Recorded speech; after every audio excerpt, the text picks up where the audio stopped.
Listo, doctor González, puede usted empezar. Ya. Esto no lo volteas para ver para aquí. Así, voltealo nomás. Lo volteo no, ya. Porque acá veo. Todavía no hay ingreso ninguno. No, todavía no he ingresado. Ya. Pues yo ya puedo comenzar. Sí, ya puede comenzar. Ya. Bueno, muy buenas tardes. Estamos en nuestra sesión del 20 de diciembre del año 2022, día martes. Hay un dicho que dice: martes ni te cases ni te embarques. Bueno, es un decir, ¿no? En la clase anterior hemos trabajado ya en esta parte final del curso Literatura Hispanoamericana del siglo XIX. Hemos hablado en la clase anterior de esta gran escritora que es Clorinda Amato de Turner, que destacó mucho, tanto en su faceta de tradicionista, siguiendo a don Ricardo Palma, como en su faceta de novelista. Y por eso es que en la clase anterior leímos un material de su novela Ave sin nido, ¿no? Eso es lo que hemos trabajado, les hemos ofrecido una visión de esa novela, que si no la han leído, pues yo les recomiendo leer este material, y les hemos proporcionado un material adicional de 2 artículos de don Manuel González Prada, que de alguna forma también fue una figura que influyó no solamente en Clorinda Amato, sino también en Mercedes Cabello. Es la escritora sobre la cual vamos a hablar ahora. Va a ser imposible que podamos terminar, pero sí citaremos las fuentes para que ustedes puedan aproximarse también al conocimiento de esta importante escritora que se llama Mercedes Cabello de Carbonera. Y tenemos acá a la vista, a la mano, una edición de una de sus principales novelas, porque ella escribió varias novelas. Las 2 más interesantes, más trascendentes son Blancasol, donde el personaje protagónico es una mujer, y El Conspirador, publicado en 1892, y en la que el protagonista es un varón, es un hombre, ¿no? Y Mercedes Cabello crea este personaje llamado Jorge Bello, de manera que tanto Clorinda Amato como Mercedes Cabello en las décadas finales del siglo XIX ya tenían claro la importancia de la novela. Tenían claro que la novela, de una u otra forma, debía recrear historias alusivas a este Perú, a esta realidad peruana, que había salido adelante Ángeles Custodio Meneses. Custodio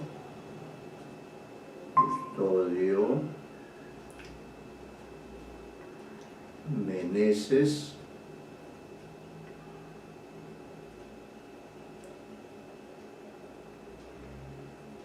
Ángeles, ya está. Entonces ya tenemos a una alumna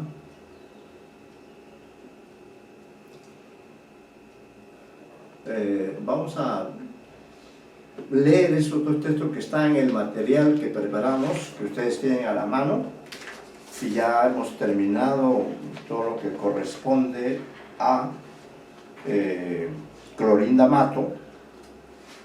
Y vamos a comenzar en la página 13 del material, señorita Custodio Meneses. En la página 13 nosotros hemos incluido un par de artículos de Manuel González Prada. Estos dos artículos están vinculados con la obra de Clorinda Mato, con la autora de Ave sin nido, una obra que habla, una novela publicada en 1889 y que pone a consideración de los lectores la problemática vida de los indígenas en el pueblo de Quillac. Es una novela muy interesante, muy importante, se mantiene vigente, hay especialistas actualmente que siguen estudiando y la prueba es que el año 21, o sea el año pasado, se hizo una edición de Ave sin nido que yo les mostré y con un estudio preliminar de la peruanista adelante Paulino Serva Stephanie. Paulino Serva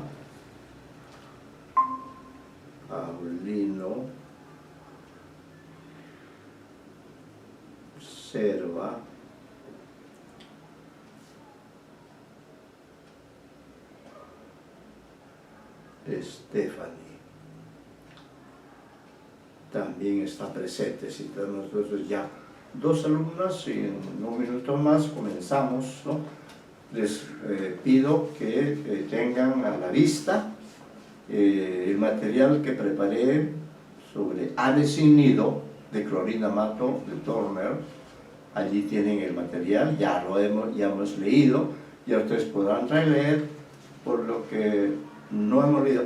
Me olvidaba decirles que el jueves pasado, creo que fue el 15, les avisamos que no podía yo asistir a la clase porque estaba muy resfriado y con una tos que me impedía hablar. Por eso es que falté, que es la única vez que he faltado, pero por razones de salud, ¿no?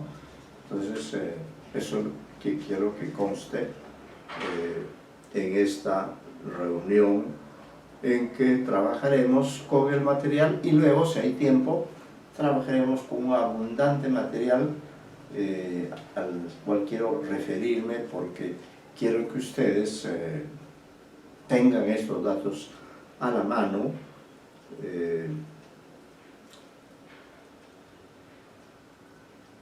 y puedan profundizar pues sus conocimientos de la literatura hispanoamericana del siglo XIX, que estamos terminando el curso con dos autoras peruanas, pero que tienen categoría hispanoamericana, ¿no? Que son Clorinda Mato, de quien hemos hablado, y ahora ojalá que podamos hablar algo acerca de Mercedes Cabello.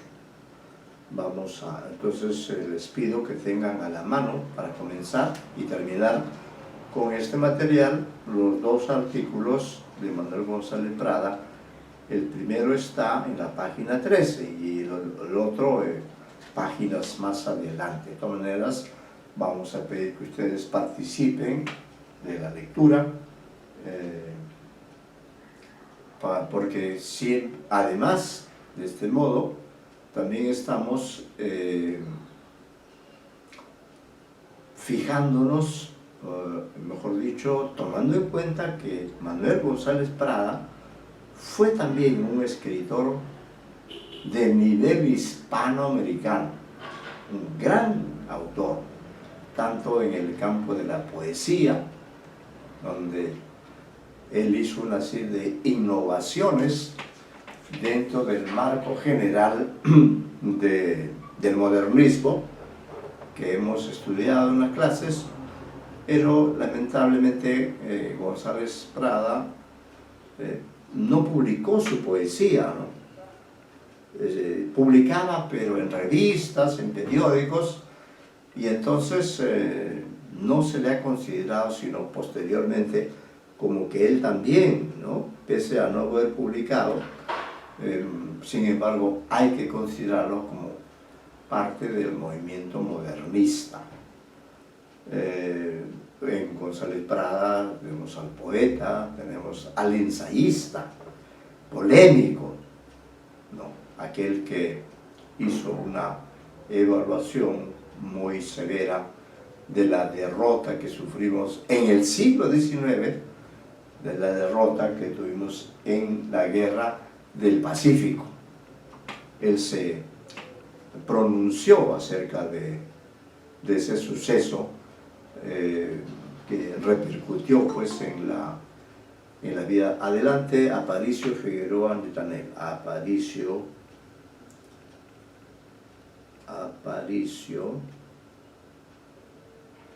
Figueroa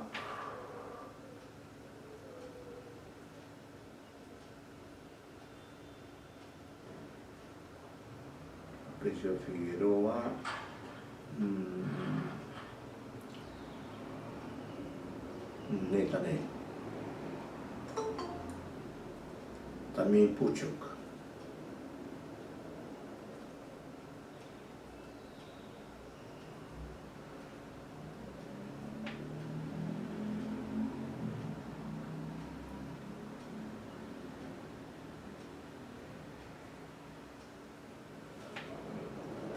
Castillo, Enrique.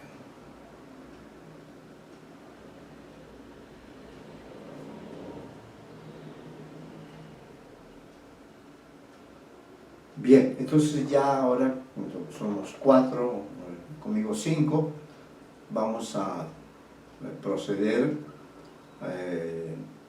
con el material que hemos trabajado la semana pasada. Allí que quedaron pendientes de lectura y de reflexión 2 textos de González Prada, Manuel González Prada, alusivos a la problemática de Perú durante la parte final del siglo XIX. Entonces vamos a leer esos textos para complementar la información que hemos dado acerca de Clorinda Mato como novelista, como la autora de Aves y Nido, que repito, es una obra de trascendencia hispanoamericana. Y también, ojalá ahora podamos también por lo menos dar algunos datos acerca de Mercedes Cabello, otra importante escritora, novelista del siglo XIX, ¿no? Entonces, para que ustedes puedan participar, vamos a hacer que lean ustedes, ¿no? Vamos a ir señalando la lectura de estos textos, y una vez que leamos estos 2 textos, tiene 1, 2, 3, 1, 2 y 3. Muy bien, entonces antes de comenzar con la lectura del primer texto de González Prada, que se llama Las dos patrias, antes quiero decir lo siguiente. Esta es la última clase del curso, y el jueves, que es 22, ustedes entregan su examen final. El jueves entregan ustedes, hacen subir al aula virtual, y por eso ya el jueves ya no hacemos clase, para que ustedes tengan desde hoy el tiempo para terminar ese examen final, que se promediará con el examen parcial y con otras notas sobre las intervenciones que ustedes han tenido. Entonces, recordemos, ya dije al comienzo que el jueves no pude estar con ustedes porque me resfrié y estaba con una tos, entonces era imposible que yo pudiera articular palabra. Bueno, entonces ya les he indicado que el jueves ya no nos reunimos y solo esperamos que ese día entreguen, hagan subir al aula virtual los exámenes para ser calificados y promediados con sus otros trabajos, ¿no? Muy bien, entonces vamos a leer como un complemento a la información dada sobre Mercedes Cabello, sobre Clorina Mato. Vamos a dar lectura y ustedes son los que van a leer,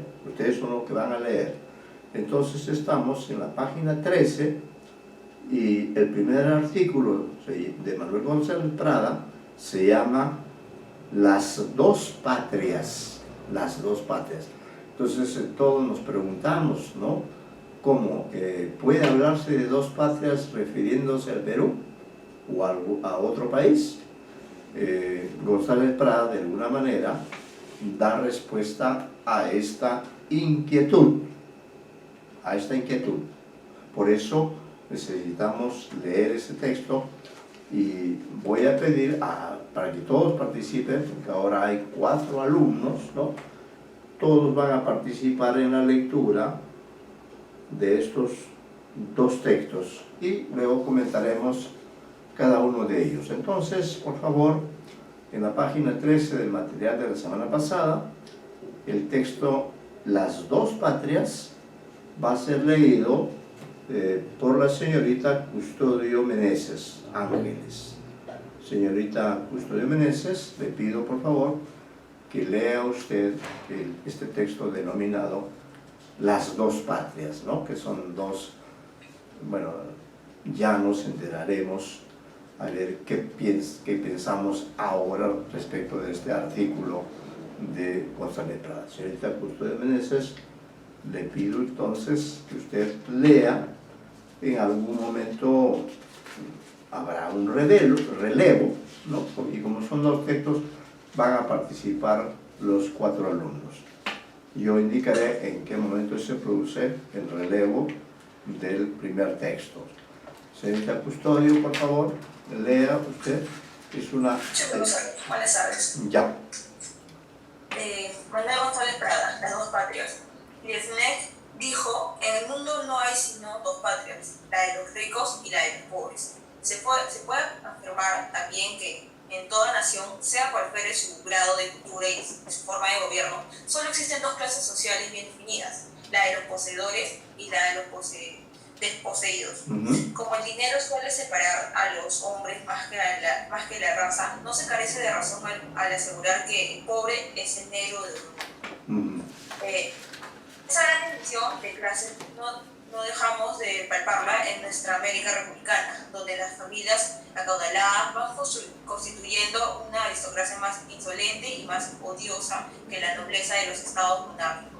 A fuerza de advenedizos, nuestros falsos aristócratas llevan a tal grado la persecución y el orgullo que sobrepasan al señor de horca y cuchillo. Descendientes por línea torcida de aquellos españoles que sufrían el mal de oro, nuestros hidalgos de llave maestra y sangúa no tienen más que un solo deseo, untar de negro. De ahí que, habiendo monopolizado el ejercicio de la autoridad, nos hayan dado unas repúblicas de gatuperios, cuando no de oprobios y sangre. Pero en ninguna de las antiguas colonias españolas resalta más que en Chile esta división de la clase, de la sociedad en ricos y pobres. En ninguna parte el hombre de levita ve con más desprecio ni trata con mayor inhumanidad al hombre de blusa o de poncho. En pocas es más dura la dominación. Recurrimos al testimonio de los chilenos. En la razón de Chañaral, número 8, leamos lo siguiente. Hemos conocido en Chile, principalmente en los puertos de mar, familias aristocráticas que nacen de tinterillos, abogados, cureteros, despacheros, carpinteros, hojalateros, sastres, cigarreros, zapateros, albañiles, lavanderas y cocineras. Nada tiene de particular de que cada cual tenga un oficio. Hacemos hincapié en estas últimas proposiciones para buscar pronto el origen de la clase media, la cual es la más enemiga de los obreros. Deducimos que la cuna de la burguesía aristocrática laica y la de la clerical se confecciona en los talleres, en las chincherías y en las posilgas de lavanderas y cocineras. La clase media en Chile es el producto, pues, de la plebe, la cual tan pronto se educa, toma las maneras cómicas de los aristócratas, aprende como los monos a vestirse regularmente, embriagándose en los humos de la soberbia, del orgullo y de la vanidad, y olvidando que sus padres metían aguachucho por pantalla mineral, metían percalas por varas, azúcar por 5, vino falsificado por litro, velas de cebo por fichas, y aún habían sido prestamistas, ladrones al tanto por ciento. Ya, ahí nomás, señorita, que usted ha leído muy bien. Señorita Paulina Observa, continúe usted la lectura. Buenas tardes, profesor. Buenas tardes, señorita. Por lo transcrito de la razón, vemos que en Chile sucede lo mismo con el Perú. Las dos aristocracias de Nuevo Encuño, la del Mapocho y la de Lima, se igualan en el olvido de su origen y en el poco amor a la clase de mi progenie. Así, Vicuña Maquena, que fue un mestizo de anglosajón y araucano, llegó a decir que el roto chileno lleva en su sangre el instinto del robo y del asesinato. Si tal Vicuña Maquena resucitara, sería muy vacilante para contestar a más una pregunta. ¿Qué instintos guarda en la sangre la pseudo-aristocracia chilena? ¿Son rotos los que roban el tesoro fiscal y empujan a la nación hacia un cataclismo financiero? ¿Eran rotos los que fraguaron la guerra del Pacífico y desencadenaron sobre el vecino una asoladora invasión de bárbaros? ¿Verdad? El roto hecho soldado se mostró en el Perú tan feroz como el Genizaron en Armenia y el cosaco en la China. Así es. Pero a la cabeza del soldado venía el jefe para excitarle, alcoholizarle y lanzarle al robo, al incendio, a la violación, al asesinato. Y el jefe no hacía la guerra por voluntad propia, obedecía la orden dictada por la clase dominadora. Esta ferocidad del poseedor chileno la acabamos de ver confirmada en la huelga de Iquique. Ahí se ha manifestado por milésima vez que si las leyes valen algo para solucionar las cuestiones de los privilegiados entre sí, no sirven de nada para zanjar las dificultades surgidas entre pobres y ricos, o proletarios y capitalistas. En ese caso no se permite más ley, más juez ni más árbitro que la fuerza. No insistiremos en referir la estúpida y cobarde matanza de los peones saliteros. ¿Quién ignora los sangrientos episodios? Y nos ceñiremos a consignar un hecho muy significativo, pues viene a revelar en ese estado de alma que se inicia en los trabajadores. En algunas de las salitreras, a raíz de la horrorosa carnicería, los trabajadores chilenos pisotearon, escupieron y quemaron una bandera de Chile.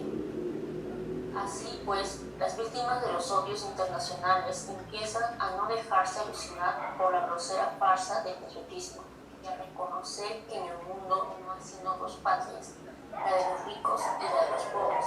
Si de esta verdad se acordaran dos ejércitos, se acordaran los enemigos en el instante de romper los fuegos, cambiarían la dirección de sus rifles, proclamarían que sus verdaderos enemigos no están al frente. Muy bien, gracias por su lectura.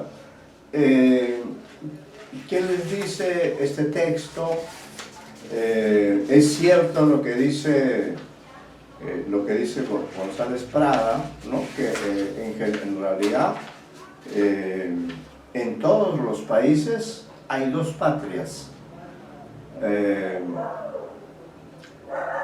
¿Y cuál es el criterio por el cual él dice que hay dos patrias? ¿No? El criterio es un criterio económico, netamente económico. Y por eso dice, en el mundo no hay sino dos patrias, la de los ricos y la de los pobres. ¿Esto se mantiene hasta hoy o ha cambiado? Se habla también, dicho sea de paso, en este artículo, de la clase media, ¿no? Y efectivamente, si nosotros miramos el Perú de hoy, el Perú en que vivimos, podemos decir que sí, que hay una clase dominante, los empresarios, los grandes financistas. Luego viene la clase media, en la que estamos nosotros, que somos profesionales o gente que ejerce diferentes oficios, ¿no? Y por último, sin duda, tenemos también la clase de los pobres, ¿no? Lo que llamamos el pueblo. Entonces creo que de una u otra forma, esta especie de metáfora que usa González Prada para caracterizar a una sociedad es válida, ¿no? Y por tanto, no sé si ustedes tienen alguna razón. De hecho, en el artículo también se hace referencia a la guerra del Pacífico, ¿no? Guerra que los chilenos nos declararon a Bolivia y al Perú. Pero de acuerdo a la interpretación de González Prada, en esa guerra, esa guerra fue promovida por los ricos, los chilenos ricos, los chilenos dominantes. Pero quienes vinieron al Perú como soldados y arrasaron con el país, los pobres, los hombres del pueblo, porque nunca los poderosos van a integrar un ejército, siempre van a mandar a los pobres, ¿no? Para eso sirve esta división de clases que hay, y por eso dice que los soldados que participan en una guerra deberían darse cuenta que los enemigos no son esos soldados que están al frente, sino son más bien los dominadores, los poderosos, los ricos, quienes los han enviado a esa guerra, ¿no? Es lo que quiere decir este artículo, ¿no? Habla además habla del origen, de los grupos de dominadores, de los ricos, que su origen en muchos casos es un origen humilde, pero luego, durante su vida, pues van escalando posiciones, porque también se dice acá que lo más importante es el dinero. Dice, el dinero suele separar a los hombres más que la raza. No se carece de razón alguna al asegurar que el pobre es el negro de Europa. No sé si tienen algún otro comentario sobre este artículo, alguna idea que, especialmente quienes han leído, la señora Custodio, la señorita Paulino Serva,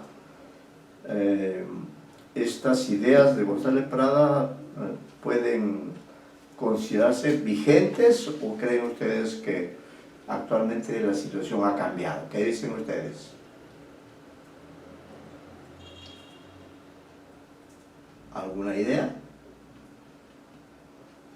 Bueno, profesor, considero que la situación no ha cambiado, sino que se encuentran vigentes.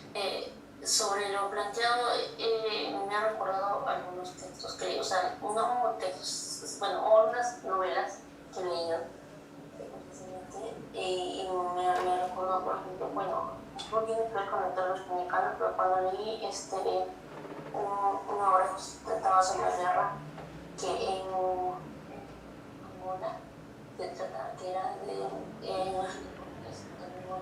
no recordar precisamente, ¿no?, que se refería a sus enemigos, pero que consideraba que ellos no eran sus enemigos, sino los señores de la guerra, los que mandaban a la guerra, los soldados a morir. Sí, y más que nada en la guerra cuando se enfrentaban a personas que no eran sus mismos, no tenían nada que ver, sino utilizados como instrumentos, ¿no?, y mandaban a morir. Y este tema es un complejo que encuentra vigente porque eso se puede ver actualmente en las guerras que se desarrollan en Europa. Esa es algo que sigue vigente y no, al parecer. Sí, pues, no, siempre en todas las sociedades hay ricos y pobres. Y entre los ricos y los pobres está la clase media, ¿no? Que trata de subir al grupo de los ricos, a veces no lo consigue y entonces se mantiene así en ese espacio de la clase media, ¿no?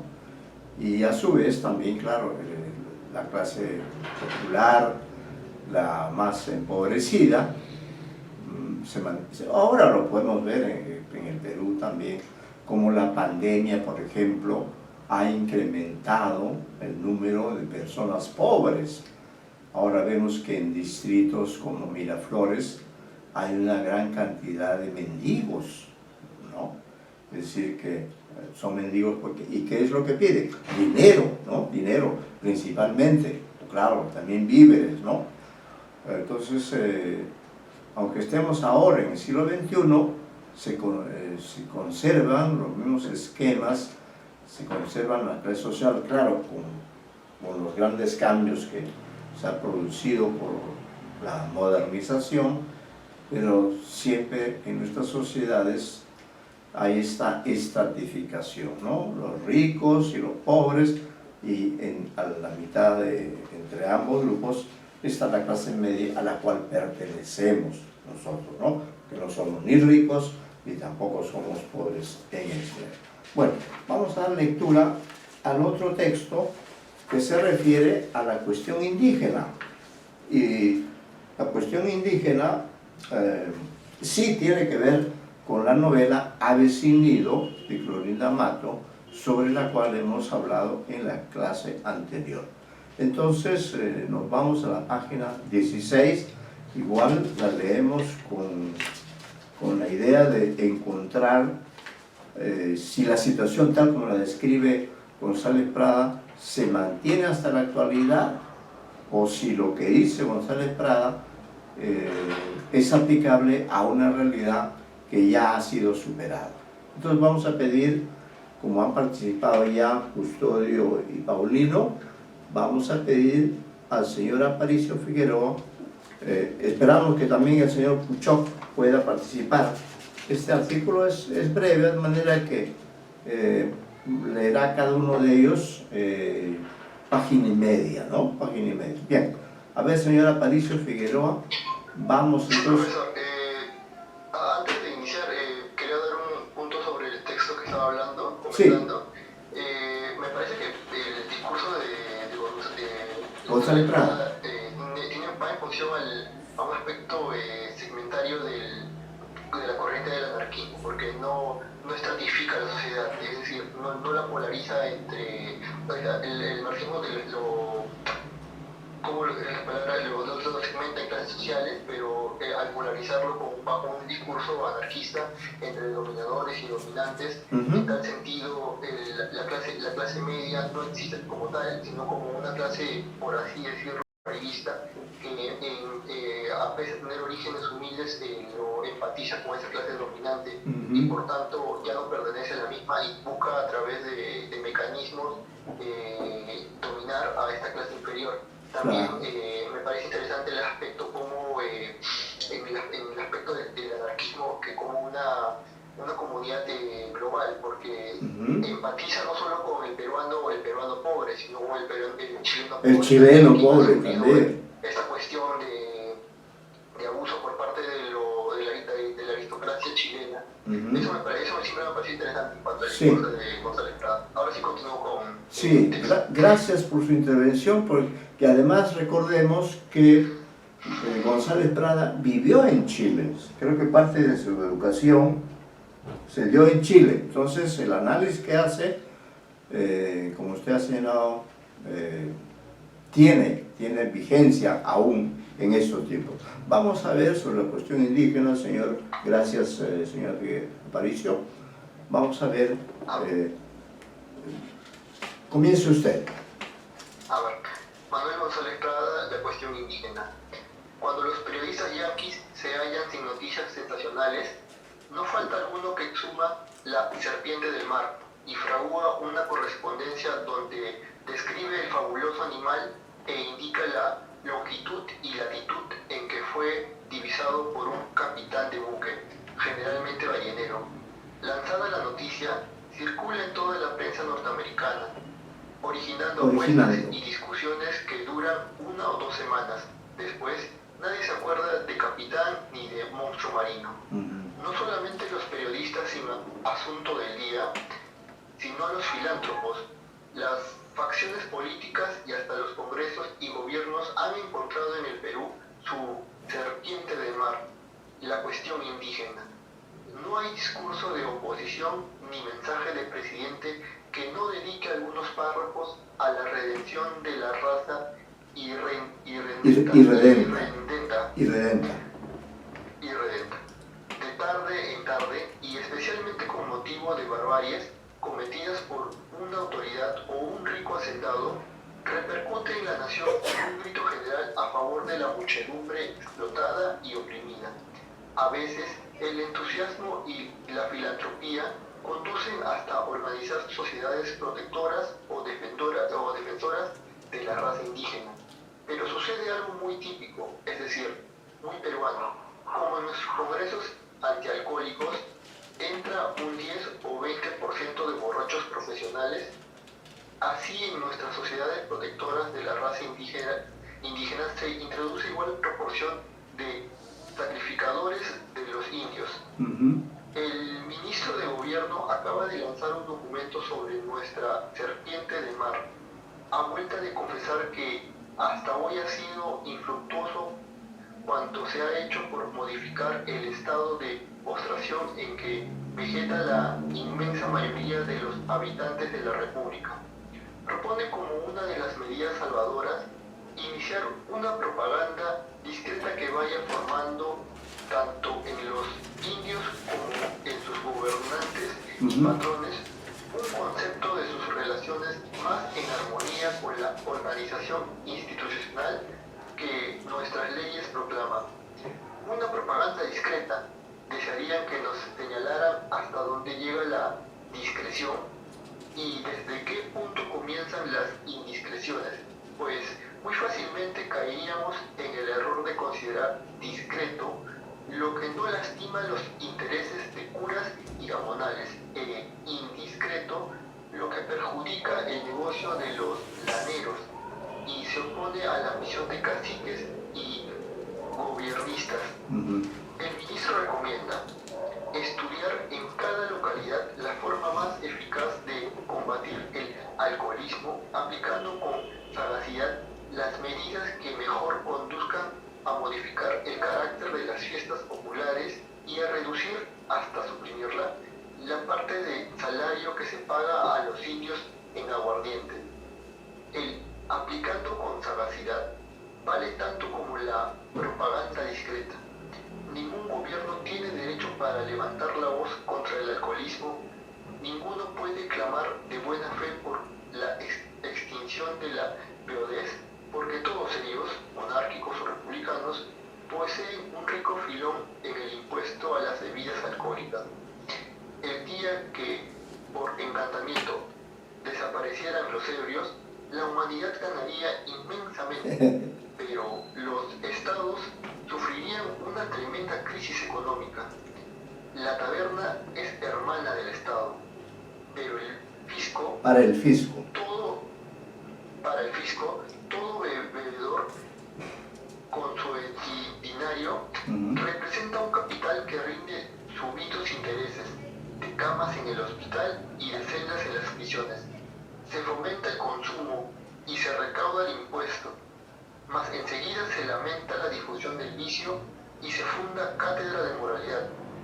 Si productores y negociantes de aguardiente figuran hoy en los más elevados puestos de la República, se concibe que el ministro de Gobierno hable de buena fe y lleve a su candorosidad al extremo de herir los intereses de sus colegas y hasta de su jefe. Al lanzar su nota a los prefectos llena de expedientes nada más. Citemos un hecho muy sugestivo. Cuando los emisarios. Cuando los emisarios de Chucuito vinieron a solicitar audiencia del presidente, les contestaron que por escrito expusieran sus quejas y reclamaciones. Los indios presentaron memoriales sobre memoriales sin conseguir nada. Cuando el presidente realizaba su pícola chiratina por el sur y los indígenas acudieron a presentarle quejas y reclamaciones escritas, les respondieron que el presidente no quería memoriales, sino audiencia. Los indígenas las solicitaron, pero no tuvieron ocasión de conseguirlas o las celebraron en presencia de testigos que no les dejaban expresarse con libertad o no entendían la lengua de su interlocutor o eran traicionados por sus intérpretes. Hay que repetir una verdad tan evidente como desalentadora. Muy pocos toman a lo serio la cuestión indígena. ¿Quiénes leen el Limpio? ¿Quiénes han leído La raza indígena del Perú en sus albores del siglo XX? Sin embargo, ese periódico y esos 2 folletos deberían de estar en manos de todos, porque revelan que en la República se repite con los indios las mismas iniquidades que se perpetraban en el virreinato. Hay una diferencia. Los españoles usaban la hipocresía de la religión. Nosotros usamos la hipocresía de la libertad. Ya no alucinan las notas, las delegaciones ni los juicios a los verdugos y ladrones del indígena. Los hombres públicos que fingen desvelarse más por el bien de sus despalitos conciudadanos son los que menos piensan en combatir la ignorancia y la esclavitud del indio. Y tienen razón, no duraría mucho la tragicomedia nacional si toda la masa bruta del país se convirtiera en una fuerza inteligente y libre. Muchas gracias, señor, por su buena lectura. Creo que es un artículo que, aunque fue escrito hace muchos años, podríamos decir que la cuestión indígena, tal cual él la define, se vale de una serie de comparaciones, habla que creo que ustedes, ¿qué dirían? Ustedes que son jóvenes y que todos ustedes han nacido seguramente en el siglo XXI, ¿qué dirían respecto de este punto de vista de González Prada acerca de la cuestión indígena? ¿Se ha resuelto la cuestión indígena o aún en estos tiempos se puede hablar de ella? ¿Qué dicen ustedes? ¿Qué dice, por ejemplo, el señor Enrique Puchoc?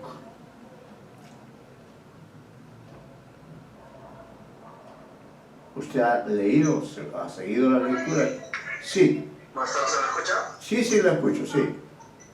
Pues que bueno, por fin, buenas tardes con todos.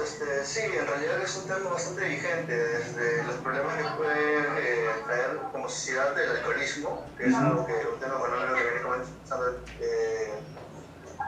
mencionar, que hasta ahora se desprestigia, pero de todas maneras el Estado de todas maneras vive de un consumo, vive de un auspicio, o de la publicidad del mismo, y no, sigue siendo un problema muy grande, por ejemplo, en Puno, donde desde muy jóvenes los niños incluso son influenciados o son impulsados a beber alcohol incluso por sus propios familiares. Ahora, respecto al segundo, se ha visto sobre todo en el aspecto político de los últimos tiempos, en el que, por ejemplo, algunos congresistas que eran de diferentes regiones, al momento de juramentar, algunos ministros al momento de juramentar, querían hacerlo en su lengua materna y se les impedía, o se les cortaba, se les criticaba por hacerlo de esta manera. Y en segundo lugar, y aún más en el contexto en el que estamos ahora, en el cual, si bien nosotros aprovechamos o disfrutamos mucho de las cosas que provienen de las demás regiones del país, como son los productos de la agricultura, o cómo son la misma cultura, tradiciones, celebraciones o danzas que vienen de las diversas partes del país, no necesariamente, no tanto de Lima, que al momento de que buscamos una voz política de las mismas personas, los criticamos como falta de educación o incluso desprestigiamos por el hecho de tener rasgos o de tener ascendencia indígena, hablar una lengua diferente de la nuestra. Sí, sí, sí. Por el español, porque también el quechua y el aymara y el chipio son parte de las lenguas de nuestro país. Es verdad, señor. Gracias por su intervención, muy plausible. Los problemas que existían en el siglo XIX y en el XX subsisten bajo nuevas formas en el siglo XXI. Es decir, todavía no se ha logrado resolver del todo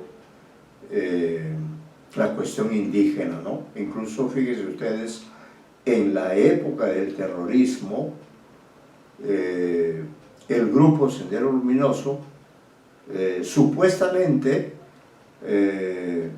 actuaba, mataba gente y a veces quienes eran víctimas del senderismo, que se supone querían liberar a los indígenas, en realidad estos senderistas mataban a los indígenas, ¿no? Los consideraban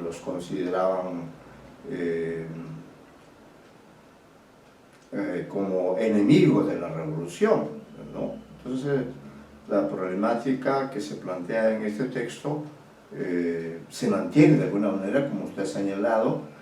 Hay discriminación por la raza, principalmente, ¿no?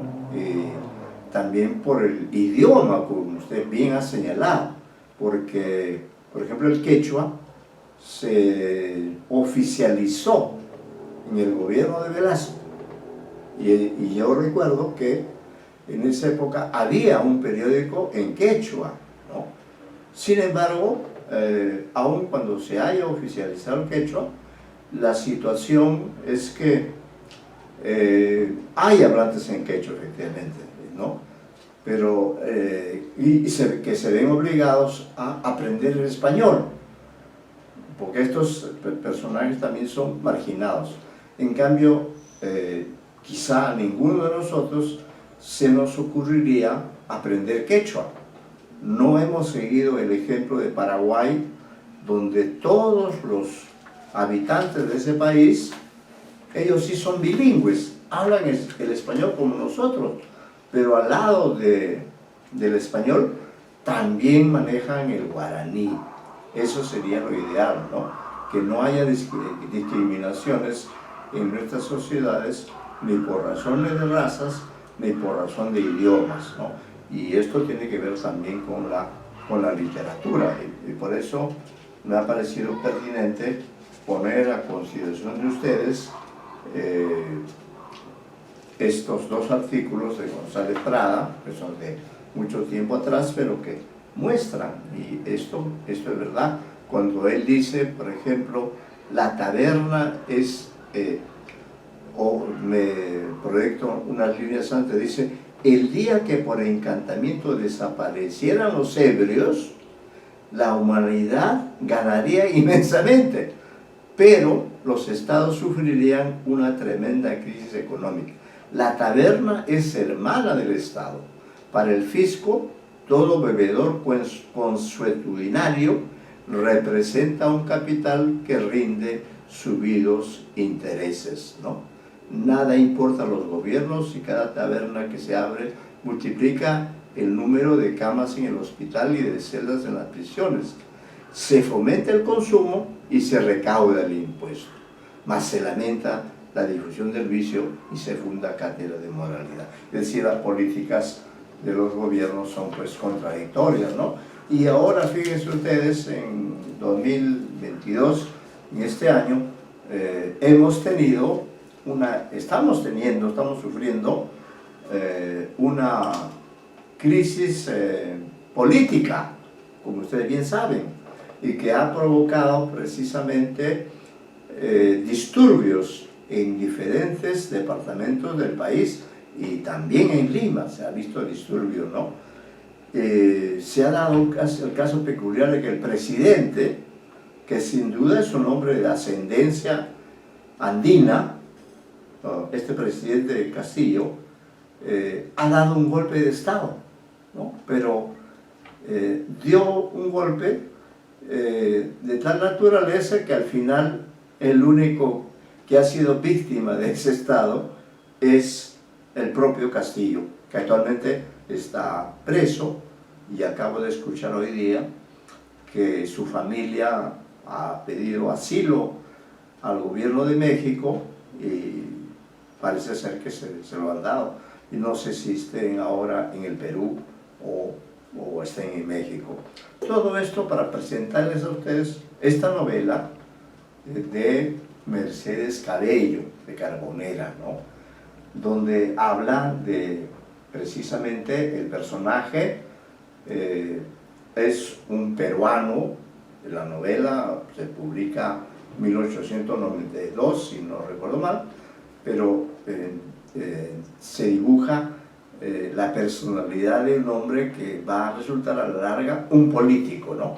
Entonces esta novela recrea la personalidad de un hombre peruano, arequipeño, y que hace una carrera para llegar al poder político, que es el que define todo lo demás, ¿no?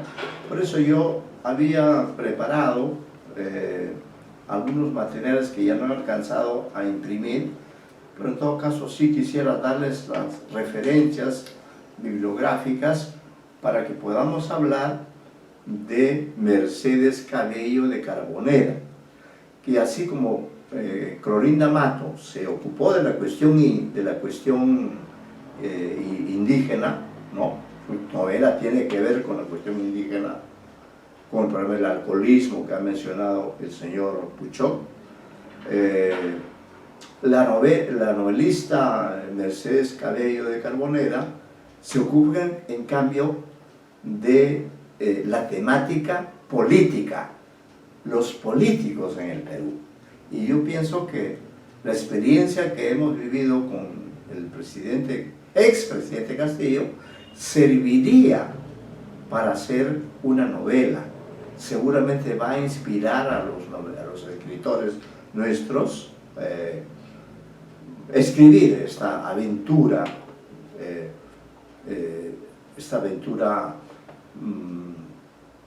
al final negativa para él, de pasar de ser el presidente de la República a ser ahora un personaje que está preso por haber cometido un delito o varios delitos en contra del Estado de Derecho. Entonces esta novela, El Conspirador, es precisamente la autobiografía de un hombre público, hace un seguimiento del político del siglo XIX y utilizando un narrador en primera persona, es decir, como si el propio político hablara de cómo llegó a la política, ¿no? Entonces desarrolla esta novela, El Conspirador. Y bueno, yo creo que Pedro Castillo, nuestro presidente, ha caído en esa situación. Él también es un conspirador, porque ha conspirado en contra del Estado y al final ha resultado preso, ¿no?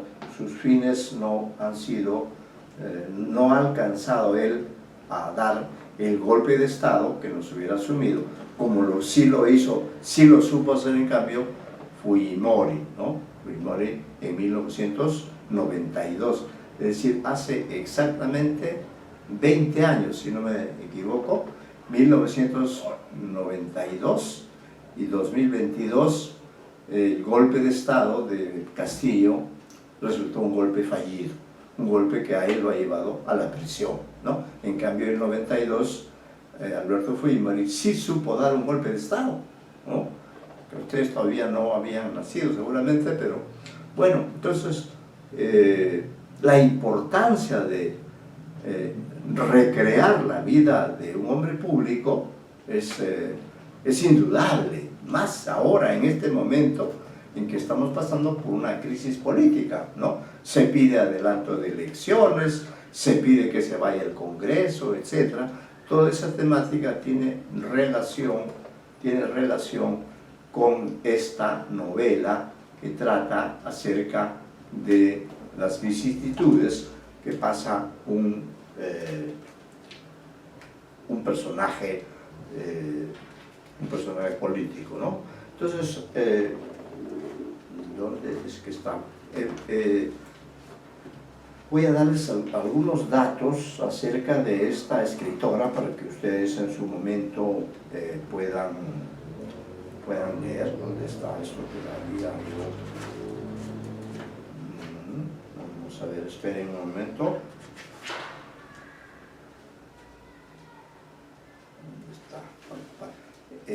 Luis Alberto Sánchez desarrolla algunas páginas que pueden ser de utilidad ahora, precisamente en este momento en que estamos pasando por una situación de crisis política, y esa situación de crisis repercute incluso en la propia universidad. Nuestra universidad ha sido tomada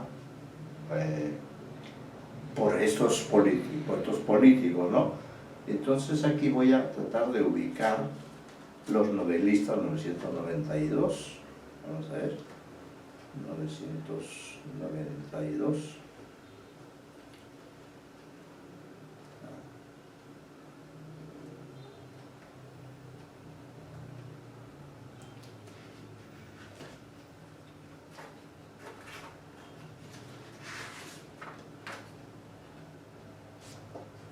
Vamos a ubicar acá, para que ustedes conozcan la versión que tiene. No sé, yo la había marcado, pero sí, acá voy a 2. Un momento.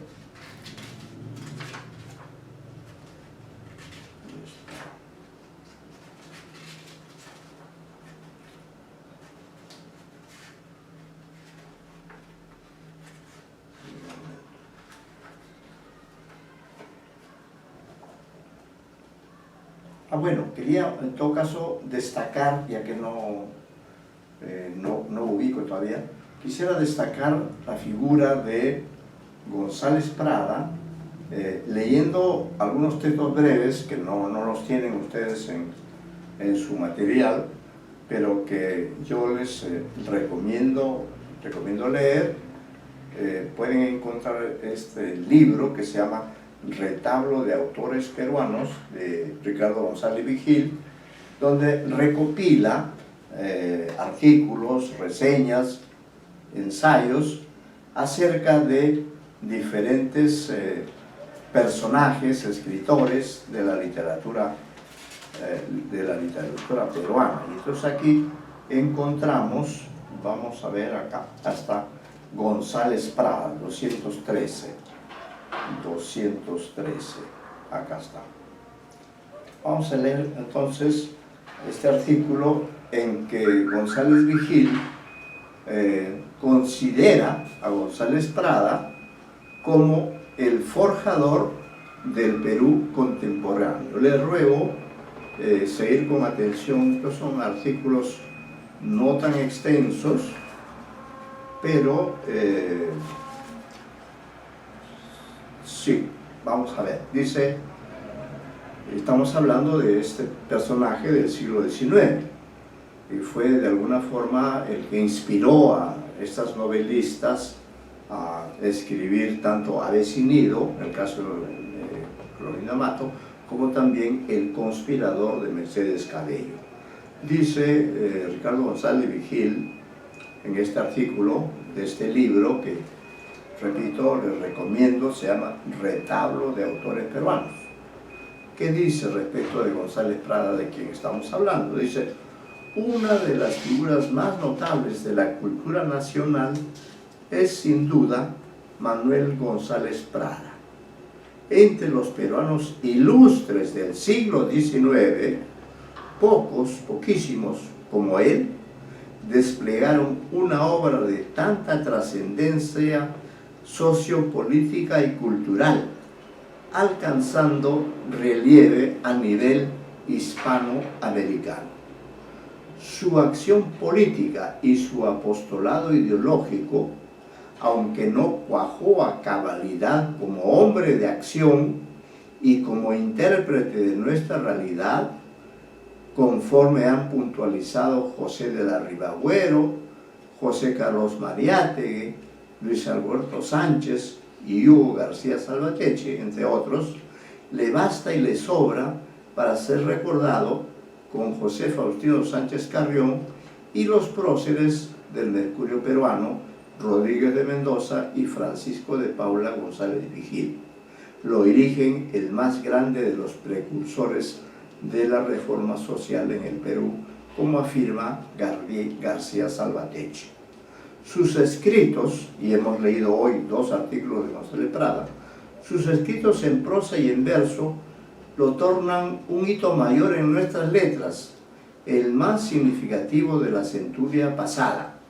Si Ricardo Palma sobresale como el mejor escritor peruano del siglo XIX, como el que consiguió labrar la obra más madura y culminante, creando un género y un estilo de repercusión continental, ustedes conocen las tradiciones peruanas, González Prada brilla como el mayor forjador del siglo XX, como el gran inaugurador de la modernidad entre nosotros.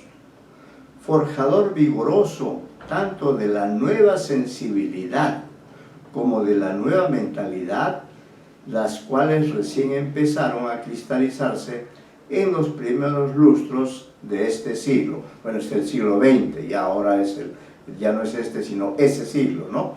Con Eguren y Valdelomar, el primer Ribagüero y los hermanos García Calderón, las agrupaciones indigenistas y las organizaciones obreras, y arribaron a una notable madurez con un esplendor que sigue alumbrando el Perú contemporáneo y que no ha vuelto a alcanzarse poco después de la muerte de Prada, acaecida en 1918, año de la Reforma Universitaria de Córdoba, la resonancia de la Revolución Bolchevique de 1917 y la inminente publicación de Los Heraldos Negros con Vallejo, los autores ligados al vanguardismo y el indigenismo, Víctor Raúl Haya de la Torre, José Carlos Mariátegui y los integrantes de la generación del centenario, Porras, Barrenechea, Basadre,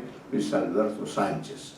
Los nexos de Prada con todos los citados pueden documentarse fácilmente, aunque en algunos casos, como los de Eguren y Vallejo, no hayan sido hurgados con detenimiento. Por todo ello resulta escandalosa la carencia de una edición de las obras completas de Don Manuel. Gracias a Petróleo del Perú, cuya Oficina de Relaciones Públicas cumple un notable programa cultural desde hace varios años, se está haciendo realidad esta magna empresa a cargo del estudioso que más ha hecho por el conocimiento y la difusión de los escritos de Prada, Luis Alberto Sánchez, rector sanmarquino, maestro sanmarquino. Desde hace más de 60 años, Sánchez viene comentando con ahínco y devoción al autor de Páginas Libres, a la vez que ha intervenido en la aparición de los múltiples textos que dejó inéditos o dispersos, primero colaborando con Alfredo González Prada, hijo de Don Manuel, luego solo, impulsado por su tenacidad y entusiasmo inagotables. El deseo de reunir las obras de Prada ha desvelado siempre a Sánchez, como lo atestigua el prólogo a la tercera edición de Páginas Libres en 1946. En un año, el primer volumen fue publicado en diciembre de 1985. Petroperú ya ha editado toda la obra en prosa. Dentro de poco tiempo, Petroperú va a publicar la importante obra poética de Prada, coronando así su formidable difusión del autor de minúsculas y permitiendo que de una vez por todas se reconozca a Prada como el iniciador de la poesía peruana contemporánea. Sin negar los méritos de Chocano, tan considerables desde una perspectiva atenta al contexto histórico, a su originalidad y resonancia hispanoamericanas, Prada no solo lo precedió, sino que lo aventajó en osadía, complejidad y vuelo creadores.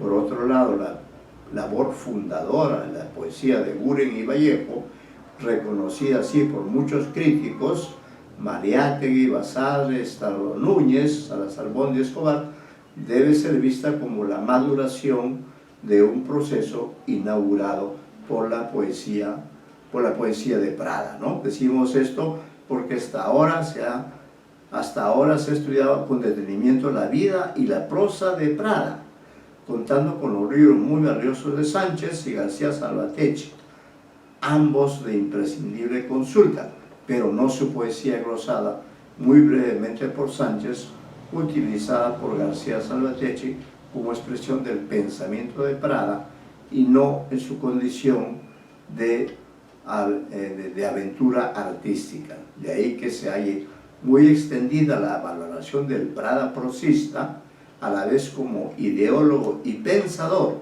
y como artista de la prosa. Por ejemplo, en la encuesta efectuada hace un lustro por la revista Hueso Húmero, Prada ocupó un lugar destacado entre los 10 mejores prosistas peruanos. En cambio, se lo ignora y disminuye como poeta.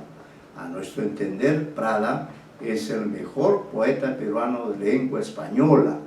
Ponemos aparte la magnífica poesía quechua anterior a 1911, año de la publicación de Simbólicas de Guren, ¿no? Entonces, de esa manera hemos relacionado la literatura, las novelistas del siglo XIX a través de este artículo, ¿no? Y acá tenemos también otro libro que también es de suma utilidad, está dedicado a Manuel González Prada, y esta edición tiene un estudio preliminar, una revisión y notas que están a cargo de David Sobrevilla, un gran filósofo sanmarquino, ya desaparecido, pero que en este libro, por ejemplo, habla de forma exhaustiva de Manuel González Prada, habla bueno, hay un estudio preliminar, ¿no? Y luego incluye artículos de González Prada sobre los problemas políticos peruanos. De allí hemos tomado estos dos artículos que ustedes han leído, ¿no? Luego la concepción final, política y final y general de Prada, el anarquismo, que creo que lo mencionó el señor Aparicio, el anarquismo, la filosofía, luego los problemas y retratos literarios, etcétera, figuras literarias españolas, figuras literarias francesas, es decir, un libro sumamente valioso y que incluye luego todos los libros de poesía que González Prada escribió, ¿no? Y de ese libro entonces también es recomendable. Entonces quería ahora luego tomar este libro que ha sido publicado este año de 2022, y allí también encuentro un artículo muy interesante sobre Manuel González Prada y las tensiones de la interculturalidad en baladas de tema peruano.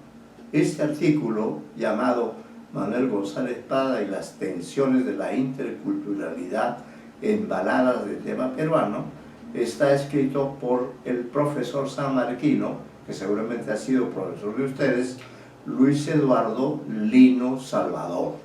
Vamos a leer unas pocas páginas para darles una idea, ¿no?, de cómo efectivamente las baladas peruanas, ¿no?, desarrollan temas históricos. Nosotros también hemos tenido oportunidad de examinar algunas de esas baladas que aluden al momento de la conquista del Perú por los españoles, ¿no? Y entonces aquí voy a leer algunos párrafos de esta temática, que es la interculturalidad en baladas de tema peruano, del profesor Luis Eduardo Lino Salvador. Dice entonces Lino Salvador: las primeras manifestaciones de la posibilidad de un proyecto de naturaleza intercultural pueden hallarse en Manuel González Prada. La vasta producción del peruano permite identificar e inferir elementos que plantean la noción de interculturalidad. En esta dirección, Camilo Fernández Cosma, que también seguro ha sido profesor de ustedes, considera que el ensayista peruano es un antecedente de lo que denomina poesía intercultural, concebida como una práctica artística que busca el diálogo, no exento de conflictos, entre dos o más culturas, una occidental y una amerindia, por ejemplo. De la propuesta de Fernández se puede colegir dos ideas relevantes: la identificación de la interculturalidad en Manuel González Prada, específicamente en el terreno de la poesía, no en toda esta, sin duda, puesto que Fernández se centra principalmente en las baladas de tema peruano, ¿no? Y B, la práctica de la poesía intercultural es un discurso en el que coexisten tensiones, acaso oposiciones, al colocar en un plano horizontal culturas diferentes que al interactuar e interrelacionarse revelarán sus propias cosmovisiones e identidades, sobre todo con plena conciencia de sus diferencias. Si Manuel González Prada es un antecedente, implica sin duda que la noción de interculturalidad se puede reconstruir en su propuesta poética, al menos en su ejercicio creativo de las baladas de peruano, pero no de manera categórica, dado que el espacio-tiempo de enunciación de González Prada permite reconocer otros proyectos estéticos e ideológicos, como el programa internacionalizador y modernizante que fue identificado por Antonio Cornejo Polar. Vale decir, la interculturalidad en la producción literaria de Manuel González Prada es una operación de deducción del lector antes que una conciencia del propio González Prada sobre este fenómeno. Sin embargo, esta condición no significa que se deba negar su carácter de antecedente, por el contrario, lo refuerza y hace necesario explorar mucho más en el eje González Prada, interculturalidad, en función de lo que permitan las propias baladas peruanas y los límites, posibilidades de este ensayo. Un punto de partida entonces es la propuesta de poesía intercultural de Fernández Cosma. El crítico peruano establece 4 niveles constituyentes de la poesía intercultural. El primero corresponde a la lengua, vale decir, a la coexistencia de elementos lingüísticos, palabras, frases, locuciones de distintas lenguas. El segundo nivel se sitúa en el plano de la estructuración literaria e involucra el trabajo con las formas estróficas, las formas de composición fija, el empleo de versos que remiten a otros referentes culturales, por ejemplo, la utilización de formas como el jarabe. El tercer nivel corresponde a las estructuras figurativo-simbólicas evidenciadas en el trabajo con símbolos, alegorías, metáforas, antítesis que remiten verbigracia al universo andino. Finalmente, el cuarto nivel pertenece a la cosmovisión, es decir, se orienta hacia una manera de comprender, sentir y percibir la realidad diferente de la racionalidad occidental materializada en la figura del sujeto migrante, ¿no? Muy bien, entonces vamos a terminar allí recomendándoles también este libro, porque ustedes podrán leer este artículo del profesor Lino Salvador, este libro que se llama Interculturalidad en el Perú del siglo XXI, ¿no? Estamos proyectándonos hacia el presente siglo. Este libro ha sido publicado este año, ¿no?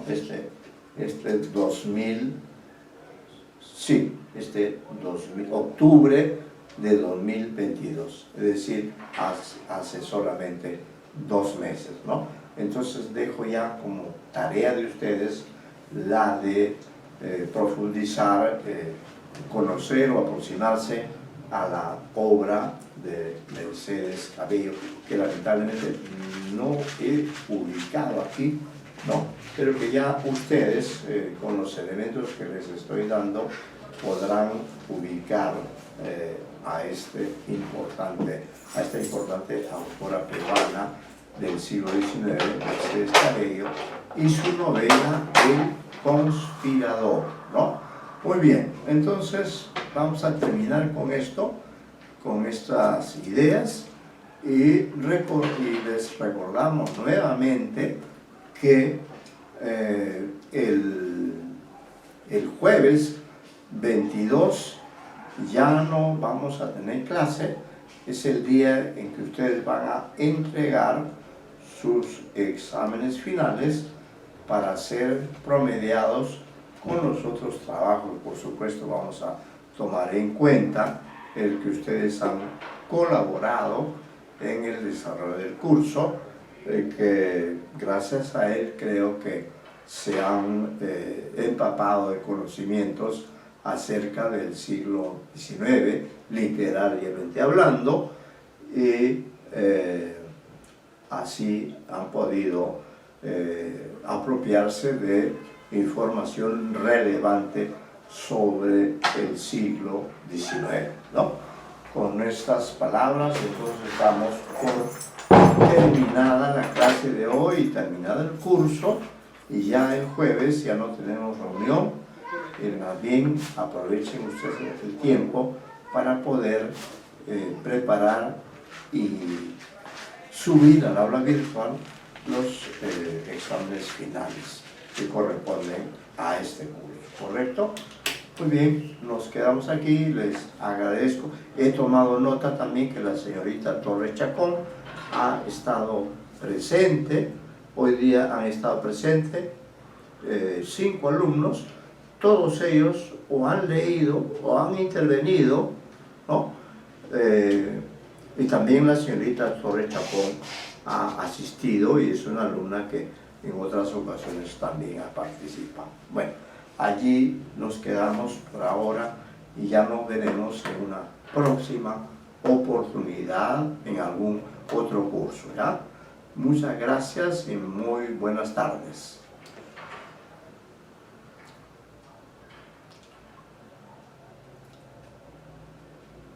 Gracias, profesor. Gracias a ustedes, muchas gracias. Hasta luego, profesor. Hasta luego, señorita. Gracias. Hasta luego, muchas gracias.